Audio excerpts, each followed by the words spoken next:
Praise the lord. ఈరోజు దేవుని వాగ్దానం జెఫన్యా గ్రంథం 3:15.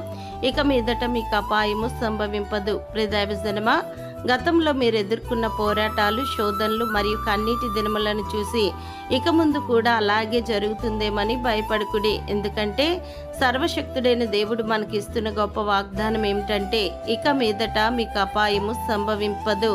ఎందుకనగా దేవాది దేవుడే నీకు అండగా ఉండి ఏ దుష్ట శక్తి మిమ్మల్ని తాకకుండా మరియు ఏ విపత్తు మీ గుడారాన్ని సమీపించకుండా తన రెక్కలతో మిమ్మల్ని కప్పును. అంతేకాదు, మీరు వెళ్లే మార్గాల్లో ఆయన తన దూతలను కాపలా ఉంచి మిమ్మల్ని ప్రతి కీడు నుండి తప్పించి సురక్షితముగా నడిపించును గనుక లోకములో అనేక భయానక వార్తలు వినబడుతున్నా ఆయన రెక్కల చాటున మీకు లభించే భద్రత అత్యంత శక్తివంతమైనదని ఎరిగి సంపూర్ణ శాంతితో నిబ్బరమైన మనసుతో ప్రభువులో ముందుకు సాగవలెను.